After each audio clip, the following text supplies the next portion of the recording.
As much as print can make multiples or additions of one thing, it also has this amazing potential to work through variation in theme, which is something I spend a lot of time doing in my work. So another great sort of capacity of printmaking is the ability to work with variation in theme and speak to different things at different times to different audiences in different contexts.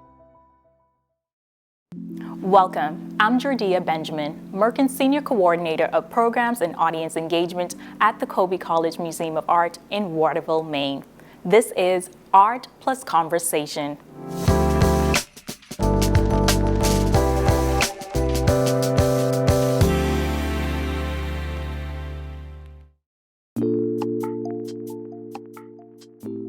Art Plus Conversation is the museum's virtual multimedia program where we invite museum staff, Colby faculty, and guest speakers to discuss current exhibition or works on view from our museum collection.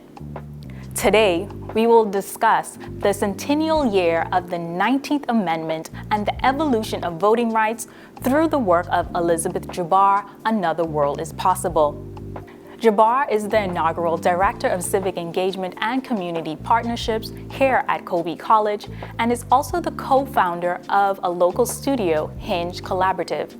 Now, before we examine this work of art, let's first walk through this installation led by my colleague, Olivia Fountain, the Ann Lunder Leland Curatorial Fellow here at the museum. After the installation walkthrough, Elizabeth and Olivia will be in conversation.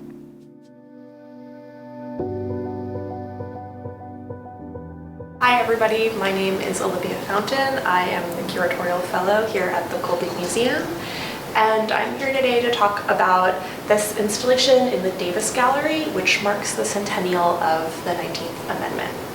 So 2020 is the 100th anniversary of the 19th Amendment, which barred voting discrimination on the basis of sex, which sounds straightforward, but is actually very complicated.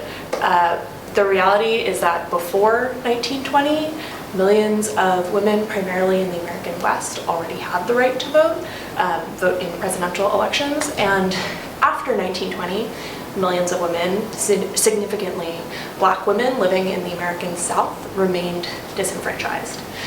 Many people point to the passage of the Voting Rights Act in 1965 as the true moment when voting rights were enshrined for everybody. And we know that today, in the aftermath of the 2020 election, voter disenfranchisement remains a really big problem.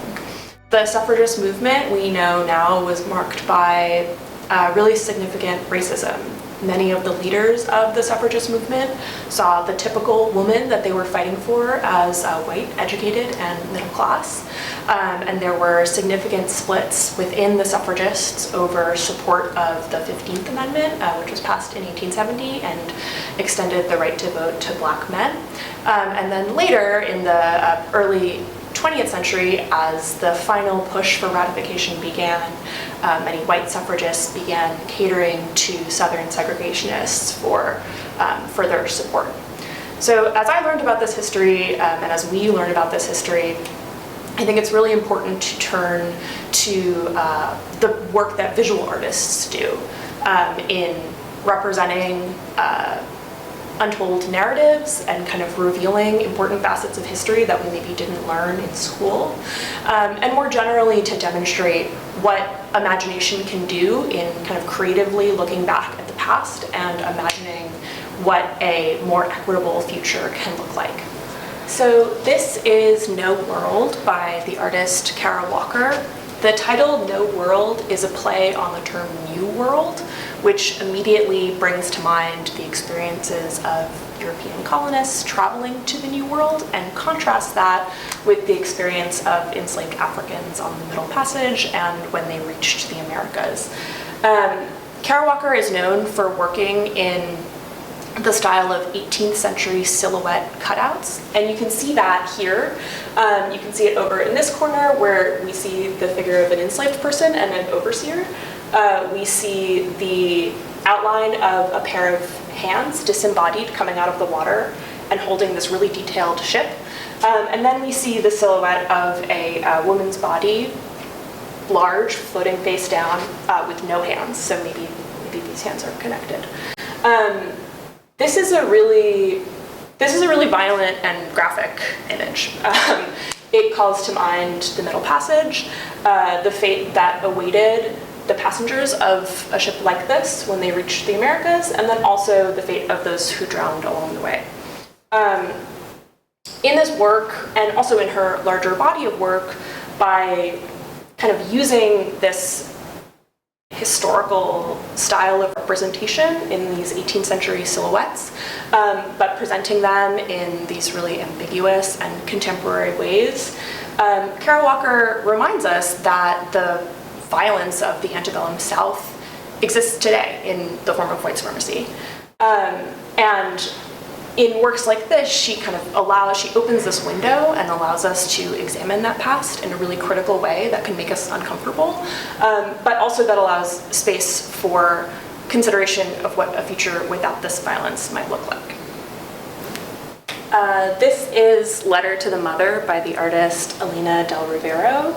And the title of the work is actually in the print itself, and it's one of the only things you can read in the print. It appears in typeface at the top of what appears to be a letter, but when you look closer, it's mostly just scribbles. It's indecipherable. You can pick out a word, maybe, some letters, but especially as it continues, it devolves into lines that are imitating writing, but that are definitely not writing. Letter to the Mother is an explicit reference to a work of writing titled in English, Letter to His Father, by the writer Franz Kafka, who wrote a 40-something page letter to his abusive father, detailing their toxic relationship, and answering a question that his father had asked him about why he was afraid of him. The letter never made it to his father, but when I think about writing a 40-page letter to somebody I have a really complicated relationship, I can understand how cathartic the process itself must have been. I think this print is about where meaning comes from in writing. Does it come when somebody reads those words, or does it come from the act of writing itself? So here also, we can't read these words, but we can understand the potential emotion that went into making them.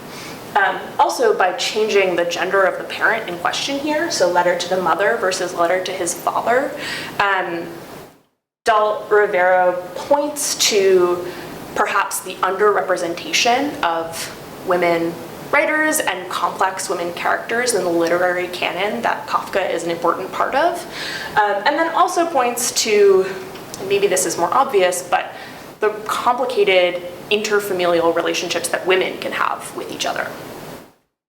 This is the Sunflower Quilting Bee at Arles by the artist Faith Ringgold.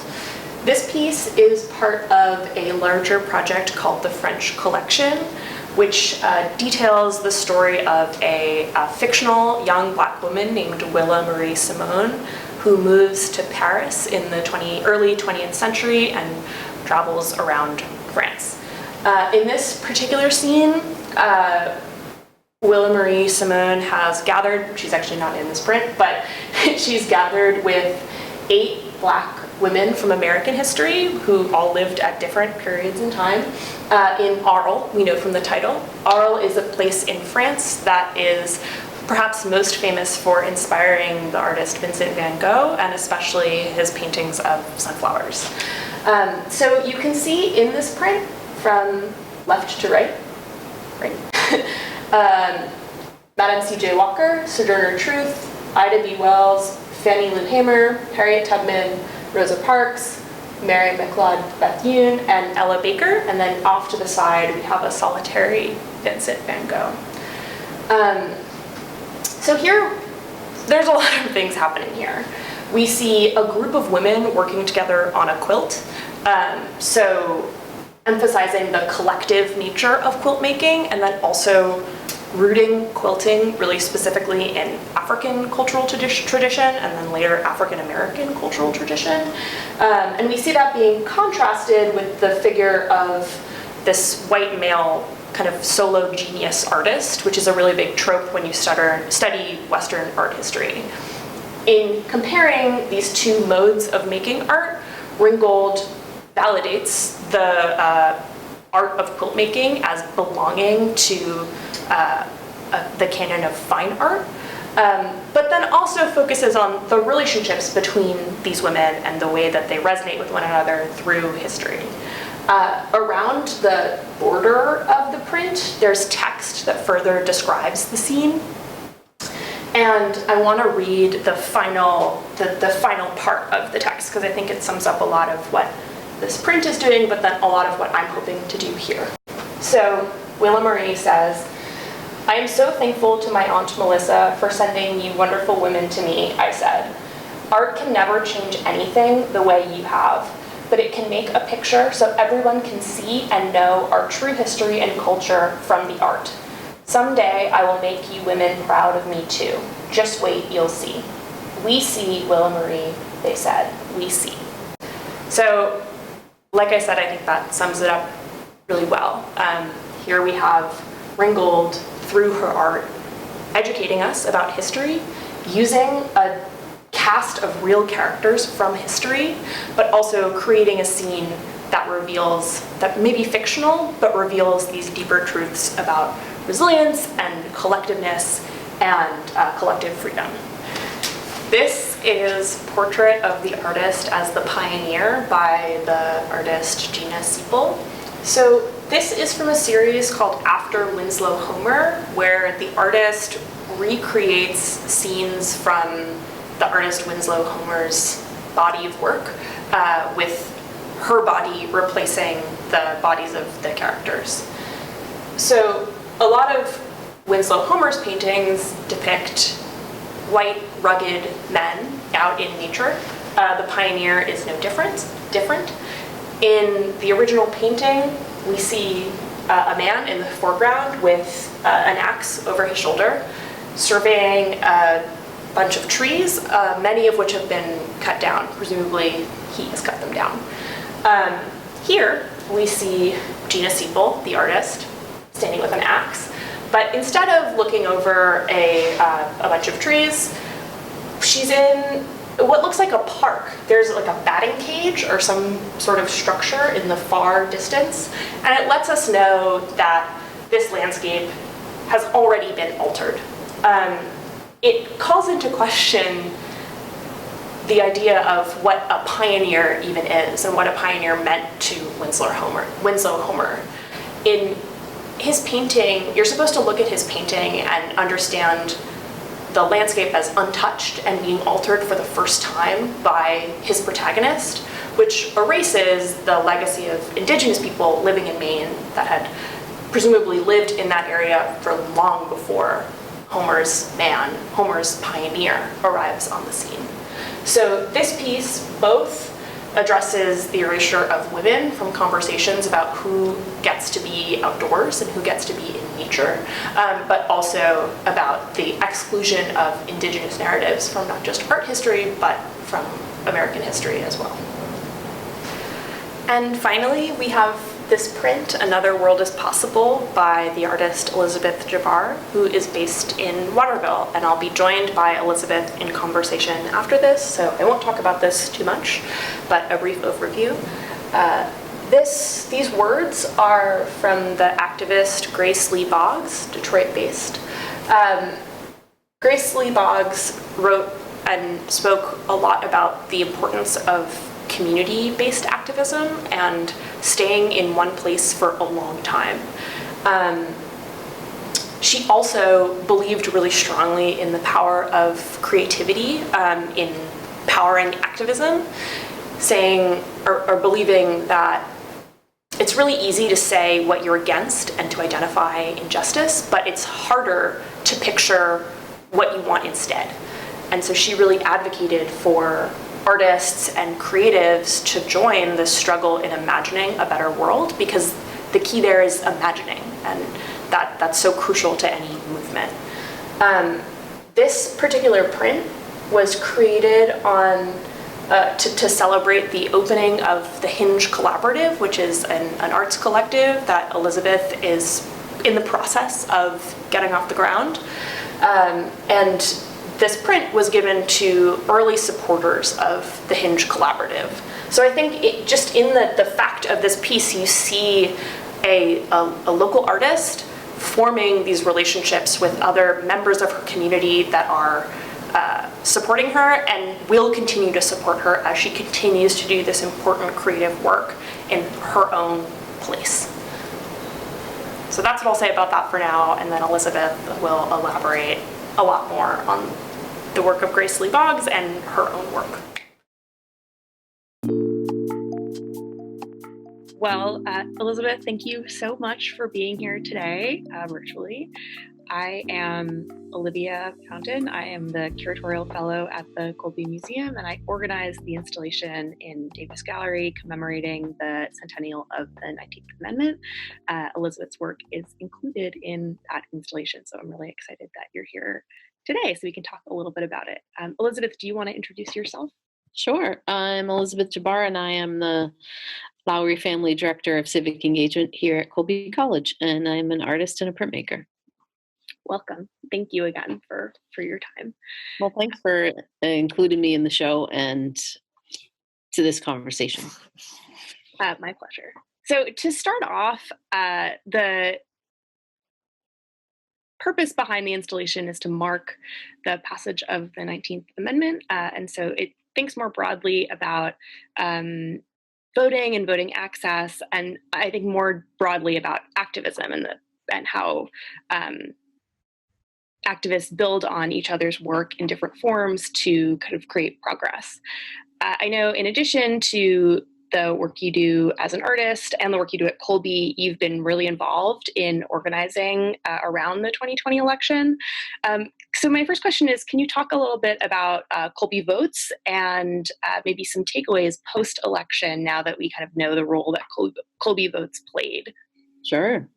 Colby Votes is it's a nonpartisan voter engagement initiative that is focused on one really key thing, which is mobilizing the youth vote. So nationally, voter turnout among college students in the United States has been not as healthy as it could be. So we are part of a national initiative with some partners called All In Democracy Challenge and the Campus Election Engagement Project, and a state partner called Maine Student Vote. So all these large nonprofit entities are focused on this nonpartisan action of mobilizing the youth vote. So we started that last fall in 2019, and we created a campus action plan and identified goals and targets for our own campus that were also in alignment with some of these national goals for increasing voter turnout.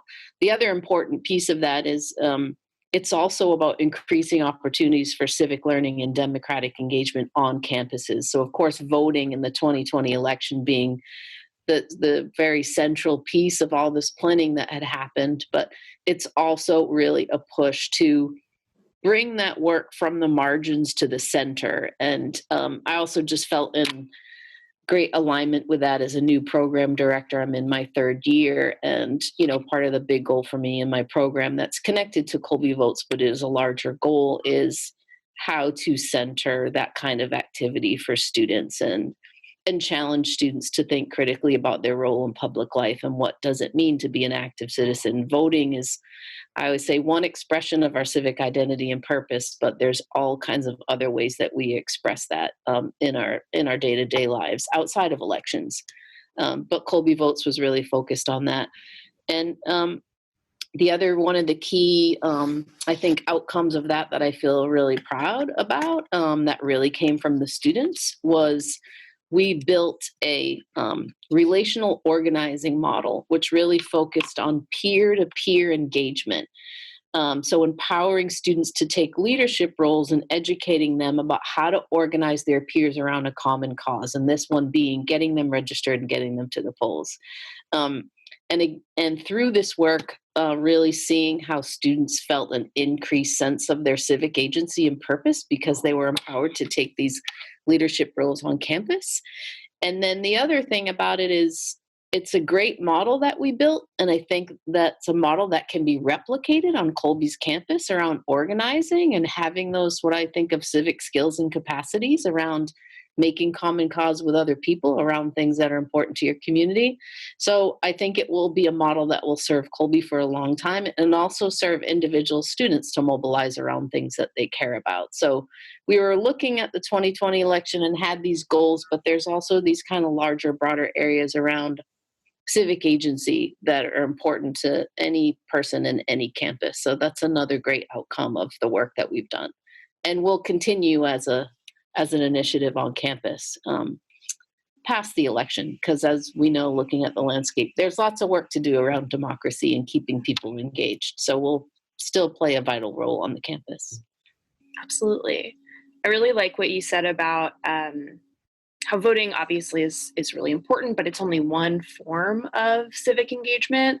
And I think one of the works in the installation that kind of speaks to both the importance of voting and the role that voting has played, but then also the role of voting in terms of a wider kind of struggle or civil rights struggle, is the Faith Ringgold print, where you see these like multiple generations of women, of Black women, many of whom are related to some sort of struggle for the vote. So you have Sojourner Truth, who delivered the very famous anti-woman speech at the Women's Rights Convention in 1851. And then you jump forward and you see Ida B. Wells, who was involved in the suffrage movement right around the time of the passage of the 19th Amendment. And then you see somebody like Fannie Lou Hamer, who during the civil rights movement made voter registration a huge part of her work. But you see the role that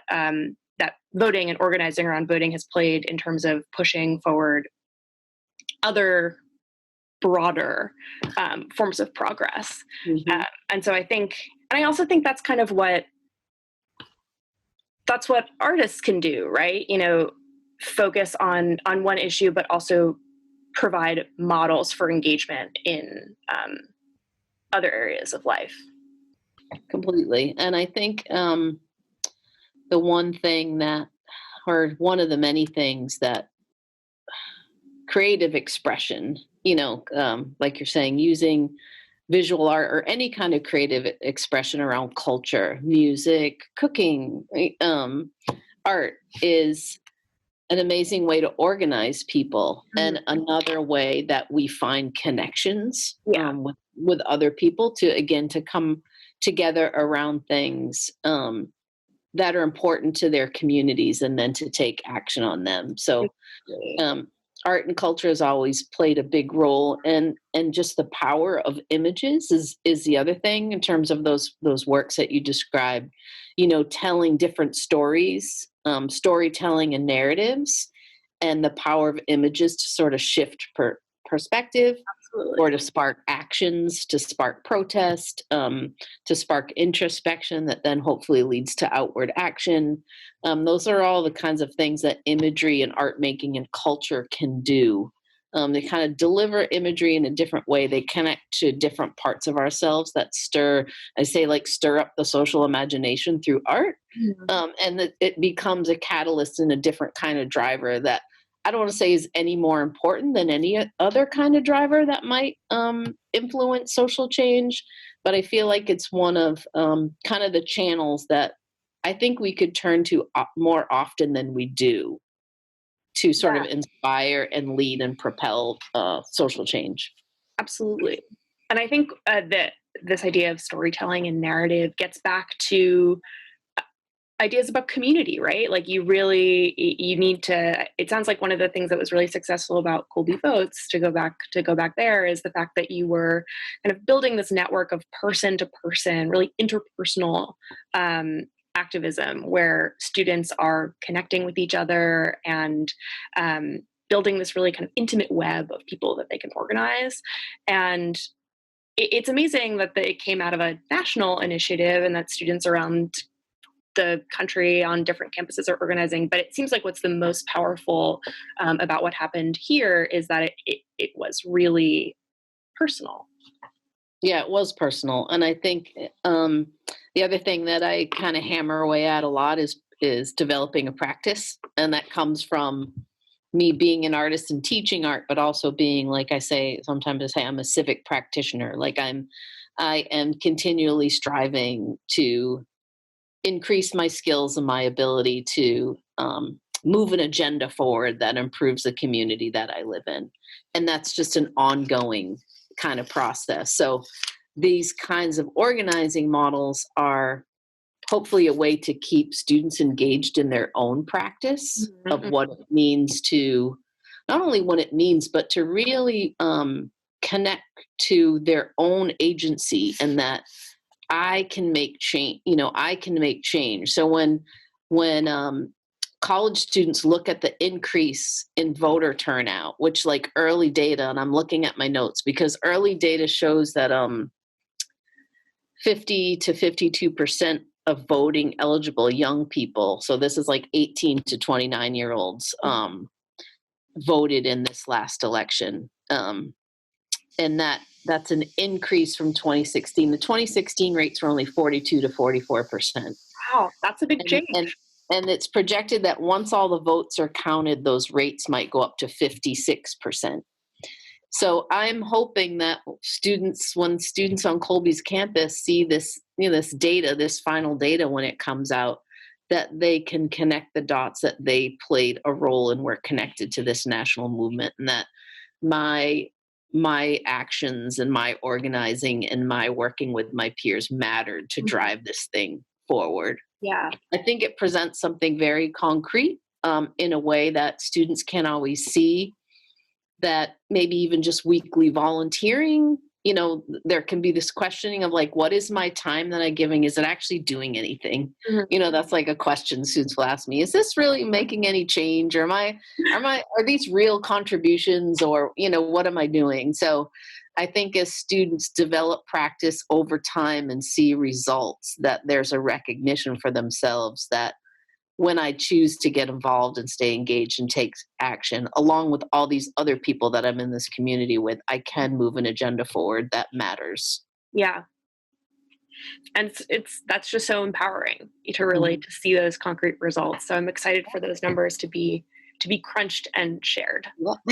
Yeah, me too. Yeah, it'll take us a little time, but I feel really confident of like the level of activity on Colby's campus, that as a campus, we probably increased our rates to a pretty high number, but knowing that we contributed to that national movement of other young voters is really important. Yeah, it's like striking that balance, right, between the local and the national, and kind of being excited about both. Yeah, I mean, I think you can see too from the election and where things really shifted, that where there was models like this of, organizing at the local level, if you look all the way down ballot across many states, you can see where this kind of movement made the difference. Absolutely. What you said, Elizabeth, about kind of forming a practice and being individually empowered, it reminds me of an earlier conversation that we had where you talked a lot about the work of Grace Lee Boggs, and I want to talk about her a little bit next because I know you use her words in your work in the installation.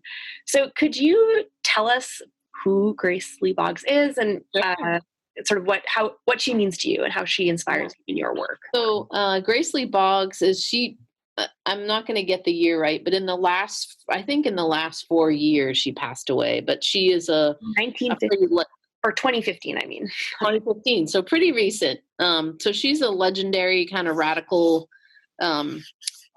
community organizer and really civil rights activist. Her and her husband Jimmy Boggs. So I don't want to leave him out. And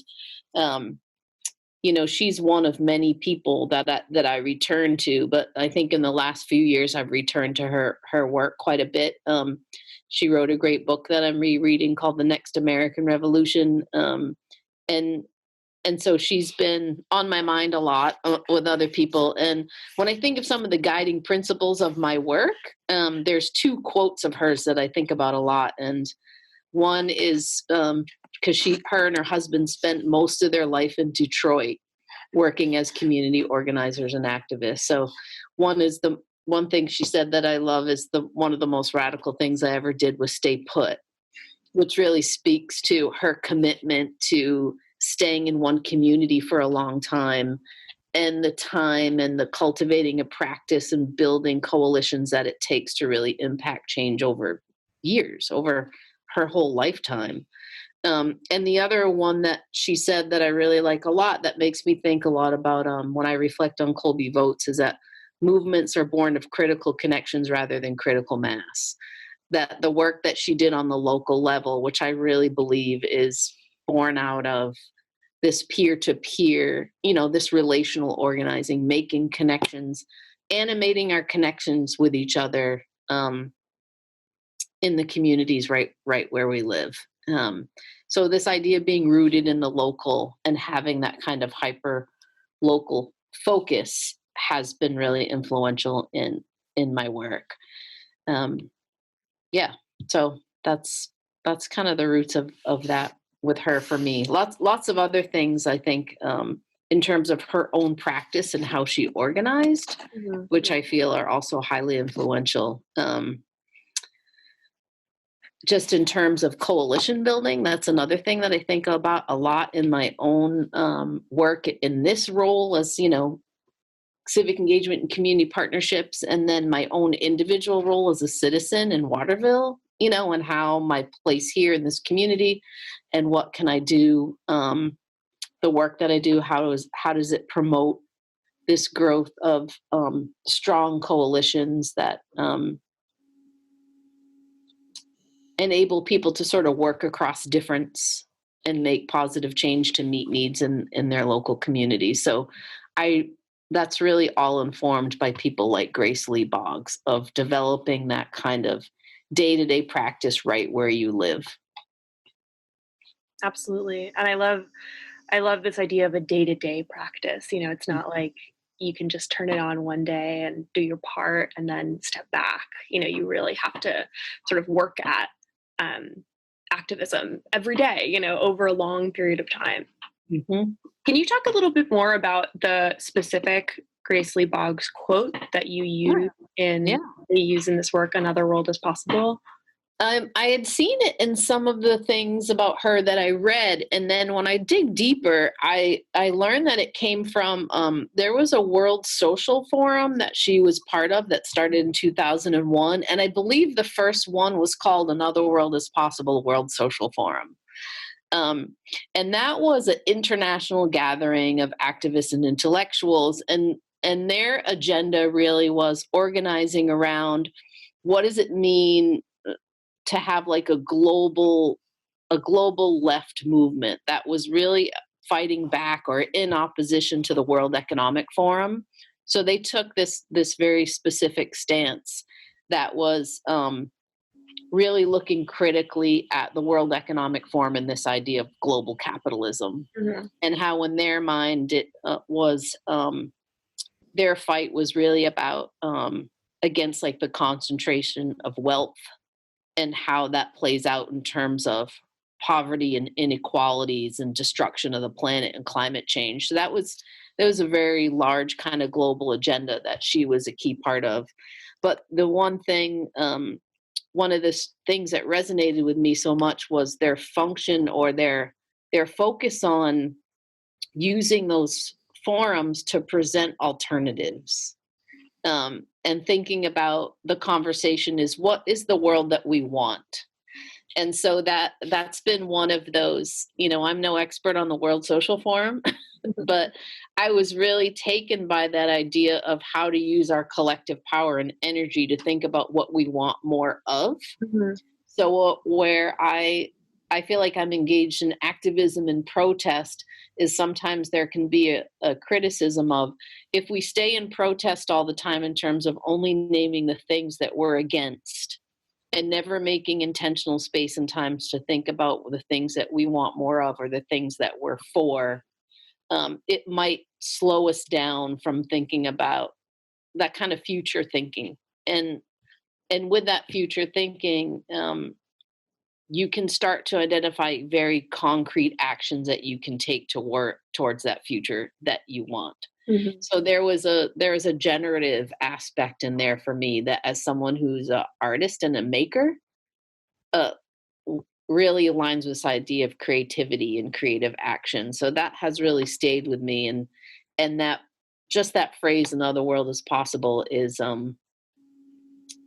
as just like a touch point every day to think about the actions that you take of moving towards that world are, hopeful, hopeful and inspirational and empowering, and aspirational probably too. I don't think it's one of those unanswerable kinds of prompts, but I think it keeps us in this space of striving for something better than what we have. Definitely. I was actually thinking about you and your work, and this idea of another world is possible. When Naomi Klein spoke at Colby, did you attend that lecture? I didn't. I missed it. There's so many good lectures at Colby all the time. It's so sad that I didn't. I'm hoping they recorded that one though. I don't know. If we did, we'll include the link Yeah. in bio. I have heard her speak before, but not. I don't want to say that it was live, Zoom live. Yeah. So I know they're not the same thing as being with a lecturer in person, but I know that some of the things she speaks to a lot. Was there something in particular that she talked about?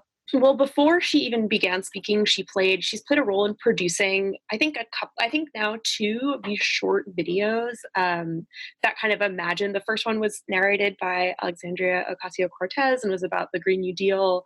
And then the second one was about sort of like life after the pandemic. And also connected to the Green New Deal. But both of them they're set in the future, and they're narrated by somebody talking about our present tense in the past tense. And we'll definitely link those in with this presentation, but they're this amazing example of how powerful storytelling can be, because it lets you, sometimes when I think about the future now, it's so easy to just, like, nothing comes to mind. Like, I just sort of sometimes see this blank slate because everything seems bleak at times. And it's so helpful for me to see somebody put forward a concrete vision, recognizing, of course, that we don't know what's going to happen in the future. Right.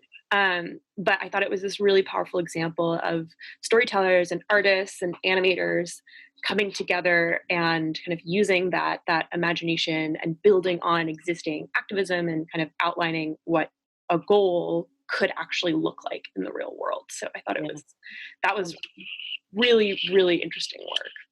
I often return to, there's Brian Stevenson from the Equal Justice Initiative. There was a talk of his that I watched online, and he speaks to that about, and I'm paraphrasing probably terribly, but he talked a lot about creating the power of art and artists and culture to create narratives that work on our hearts and minds. Mm-hmm. Because from his vantage point is that we need that just as much as we need policy and policy change to overcome the damage. That you have to have policy change, but you need culture to create those narratives that sort of activate or work on the other parts of ourselves as humans, and how those things have to work in tandem all the time. Yeah. And also, just when you think about our history, like, not even looking forward anymore, but art and visuals are so important in the way that we understand our history and learn about our history.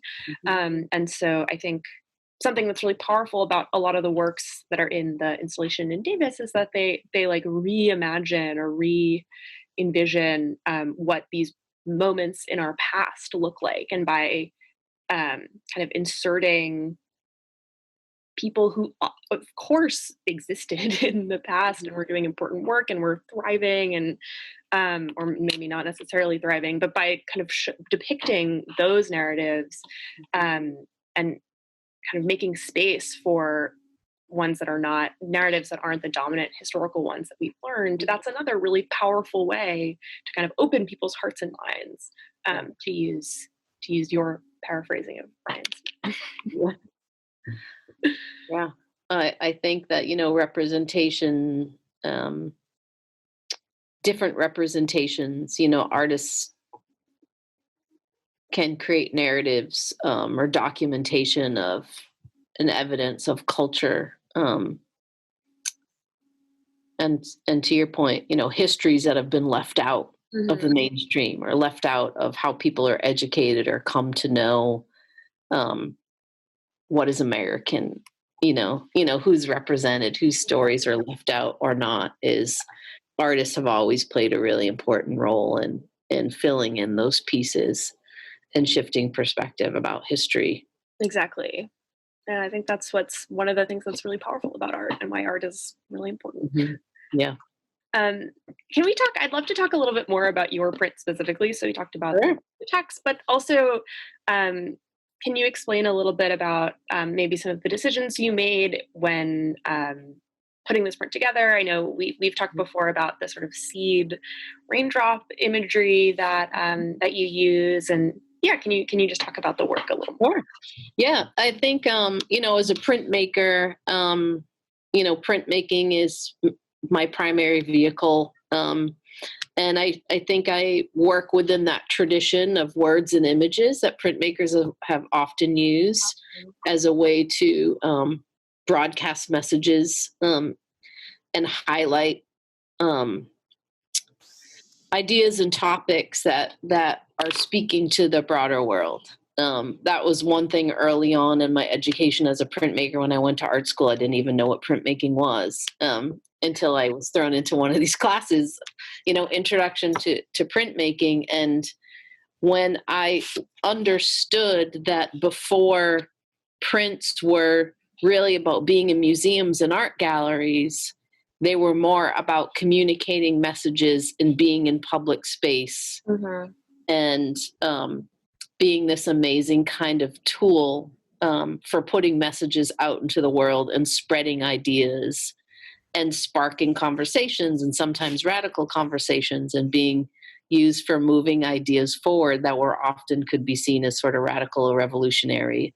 So this connection of prints to public life really excited me, that there was in some ways a lot of kind of boundary crossing that could happen with printmaking. And I'm still really excited about that this print that I did that you're talking about could be put on the street and used as a sign for people to come across.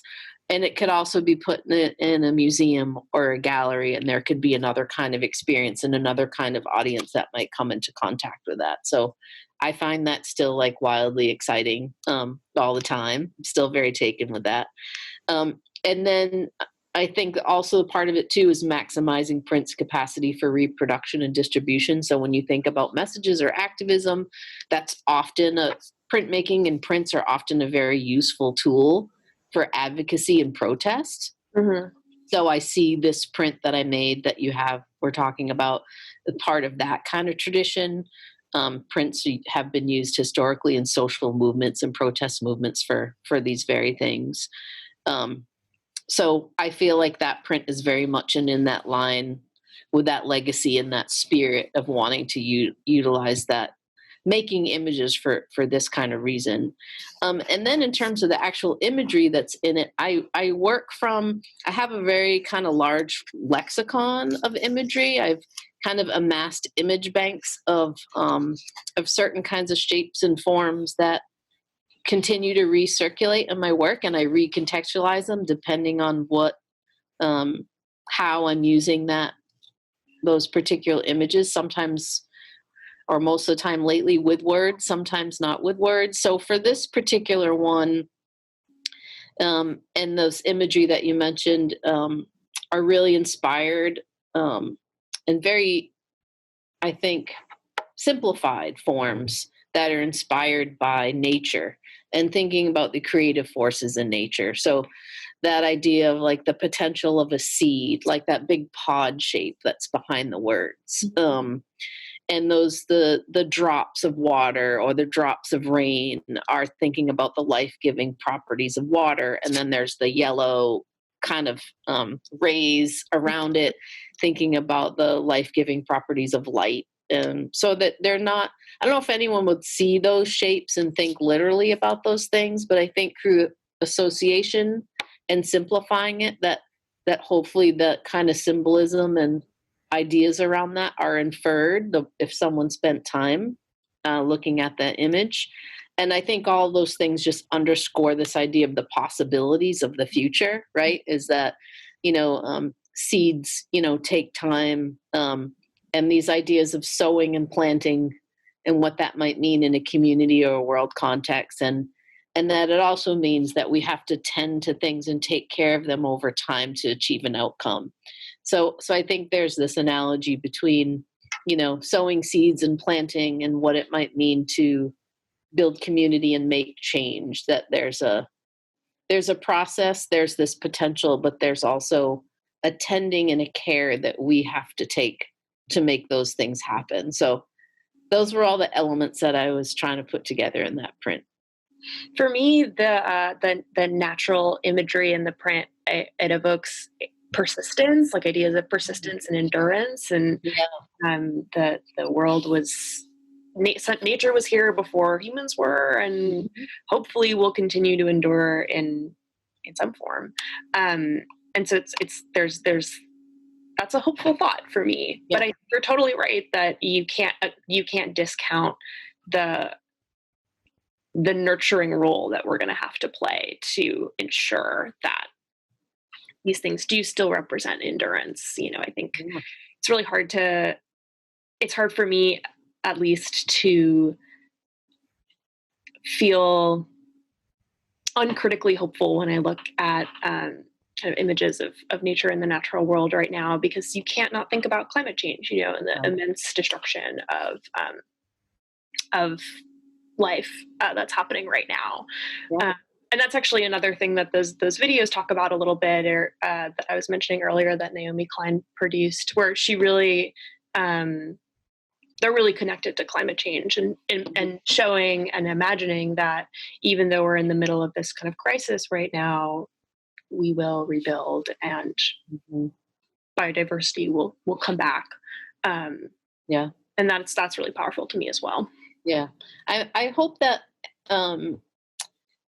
one of the goals of putting these words and images together is that it captures a bigger view of its people and planet, which is a really challenging thing to convey, I think, in one piece. But that's one thing that I've been thinking about a lot, is how to put those two things in dialogue together, that it's about sort of the ecosystem of our communities, of, this interpersonal, this idea of a society, and also the planet. And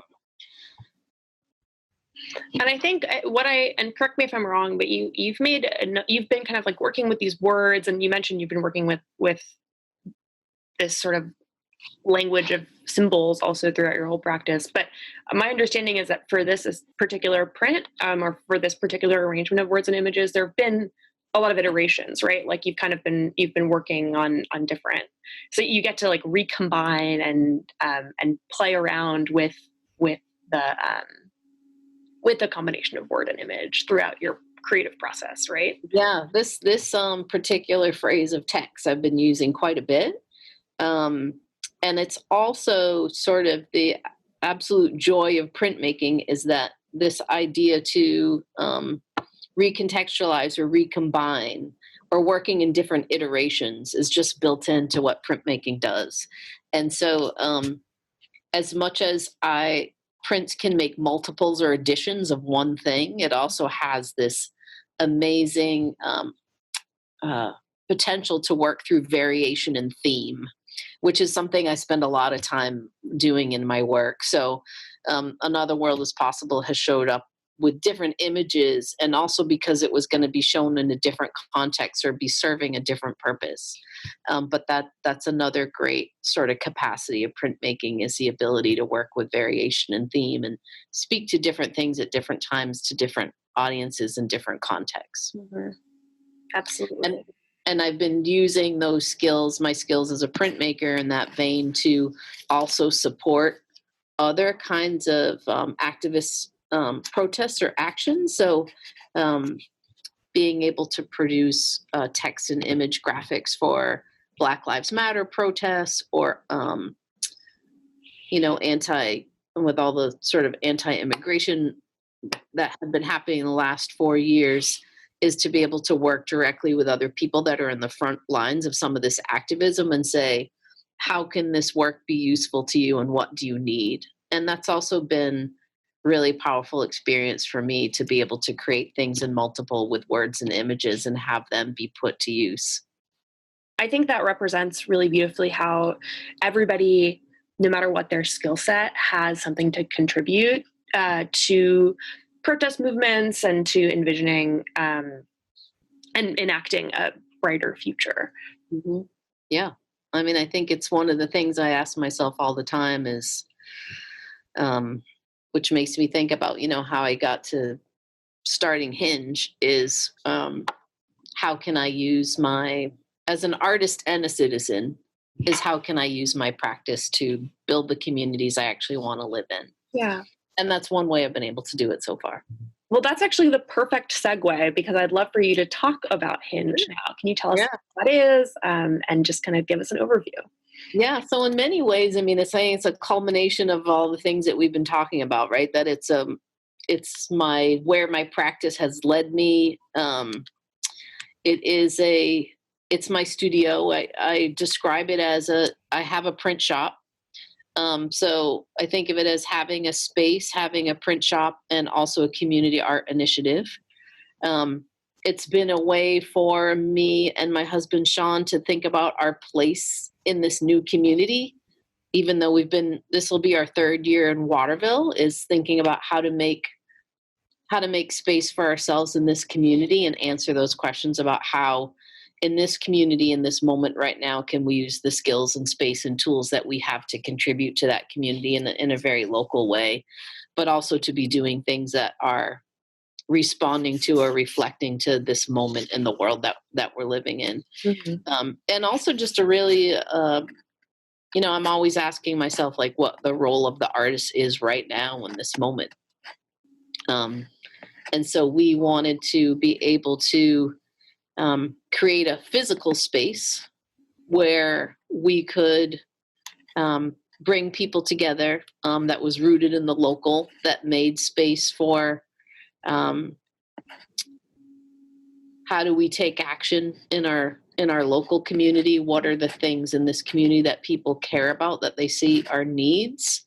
How to use our studio and creative action to make common cause with other people and do work directly with them that advances an agenda that improves the quality of life in our community that's right here. So we're just really at the beginning of that. I also think of it as a call to action for a kind of need that I think when I do this kind of work out in the world, that there's a need for more civic spaces or, more third spaces that aren't necessarily located inside an existing institution, mm-hmm. but people are looking for spaces and opportunities to come together for connection and belonging. And I just think also in this current moment with COVID, with all the challenges around gathering and connecting, like what is the need and where are those spaces? And so using our studio as really a collaborative kind of space in a community hub to be together and engage in taking on these questions through art, and going back to the print is thinking about then how do you imagine solutions together that you can take action on. Absolutely. It reminds me to return to that Ringgold print. I think that print puts forward, you see a group of women working together on a quilt, and then off in the corner you see the figure of Vincent van Gogh kind of standing alone holding a vase of sunflowers. Mm-hmm. And I think in that image you see these like two different ways that you can make art. You can do it with a group of people. You can all be working on something together or having your practices inform one another, or you see this a lot throughout Western art history. I think that the figure of the kind of like solitary male white like genius artist, makes his work in a vacuum and doesn't really need to work with other people because he has something that the rest of us don't have. And Ringgold obviously is critiquing that, and I correctly. And I think that Hinge is a really great. It moves beyond criticism, and it like physically you're thinking about like making how can I create a physical space where those collaborations can happen? Exactly. Yeah. I think it's this, we're living in this moment where we can't physically be together, but there's this seems like this profound longing for connection. Yeah. Yeah. And the need for networks. And I think, going all the way back to the election, is we see the effectiveness and power of people being collective, working collectively to move something forward is just, to me, like undeniable. Yeah. And then I think just like the health of our society, this, I think in some ways, some people might say a crisis of belonging. And you even hear that talked about on campuses, right? Of younger people experiencing loneliness. And, how do we feel like where we belong? And to be able to, I think spaces or initiatives like ours, we think a lot about what is social healing. How do you facilitate social healing?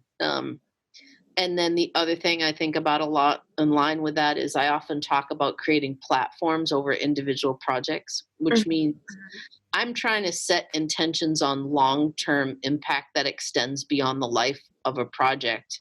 And how do you sustain collaboration in a community so you get to long-term solutions as opposed to short-term fixes? Yeah. And I think the more that you can strengthen the social fabric in any community on any level, the more resilient that network is, and the more kind of prepared you are to confront challenges or needs. And so in some small way, as artists, we're like, how can we use a studio and the practices that we have as artists? How could that be useful to that bigger goal? I have to ask, I think that I love so much what you're saying about collaboration and community health and resilience. And I wonder, what does that look like right now when we physically can't gather together? Yeah. So like, how are you dealing? How is it? I'm really struggling with it because of safety, health and safety, so, in the current moment, it's, is how to have like one person in the studio at a time. I'm someone who taught for a long time. So I have, a deep desire and an affinity to support younger artists. And so one of the particularly younger artists that might not have a studio, let alone a print shop. And so I've been having individual conversations lately, even with some of my former students who are struggling to make a living and keep making art, and saying, why don't you just come to the studio? It's a free space for you to be able to make work. So I think I'm thinking about it in a different way. Like, how can I support like individual younger artists over time? That I don't want to say it's maybe only the younger artists in their 20s that are struggling, but when I think back of like just being out of art school or just being out of college and trying to make a life for yourself and have a creative space to work, a lot of times it's really challenging. Yeah. So lately I've been thinking about, could I do this in a small way and support like a young artist at a time and say, come to the studio for a week, or come these days of the week for a month so you could get that work done. So I'm kind of like, streamlining it and saying, how can I make this space that I have work now while also maintaining, the safety that's required to keep everybody healthy. Yeah. It's definitely a challenge. I have no current thoughts of like how to do that virtually right now. I think I could probably get there if I spent some time on it. It's just a different kind of experience, but I am going back to this idea of I have this physical space and I have these resources and skills. I could support a person at a time. Yeah. So I'll keep you posted. We'll see how that. and then the other thing is also just extending my services remotely by saying to people, would you want to collaborate on this project remotely? Like, I can be the printmaker artist and I can help you create that project or get it finished so then you could use it. And these things are coming to me too through like supporting editioning, doing small editions of prints that someone might want to sell to support their organization. You know, those kinds of things are like remote projects that I can do alone in my studio and then ship them off, and they can support the goals of another organization or individual or project. So I'm also starting to do some of those types of projects as well. Yeah. And that, I mean, I think you were talking before about how print, especially as a medium, is wonderful because you can make a number of copies of a print and you can distribute them. You know, you can use a print to map out a little web of people who then receive that print and who, you know, do whatever with it. And I remember you mentioned to me that this particular print, Another World is Possible, was distributed to early supporters of Hinge. And so I think, to go back to the beginning of our conversation when you were talking about Grace Lee Boggs and critical connections, for me, that looking at that print represents an individual interaction that you had with one other person who supports you, who supports your mission. And it's sort of this beautiful, like, reciprocal gift. And I think that's a really, really beautiful thing. Thank you. Yeah, it's been really great. It feels there's one thing, like you said about prints, it's like it's art that people can own. I don't want to say you can't own other forms of art, but there is an accessibility to being able to create multiples. Mm-hmm. And so it feels really good that people who wanted them now have them, and it hopefully becomes a conversation and a touch point in their own communities, wherever those may be. Exactly.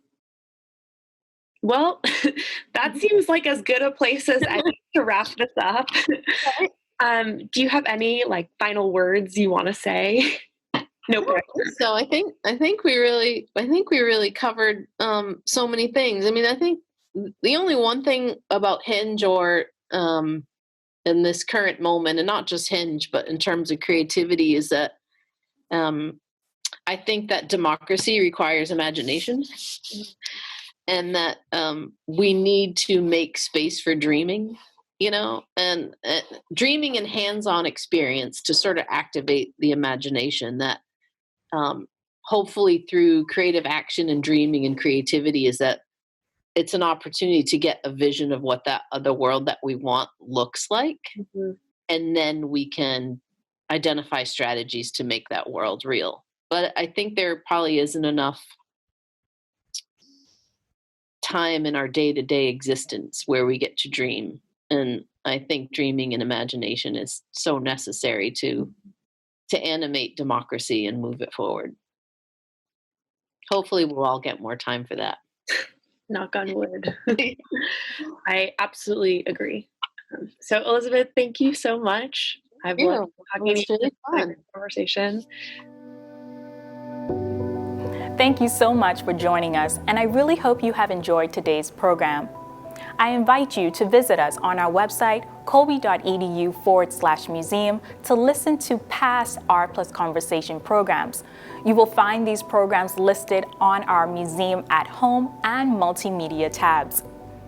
I encourage you to follow us on all of our social media accounts at Colby Museum to stay updated on all of our upcoming programs, exhibitions, and so much more.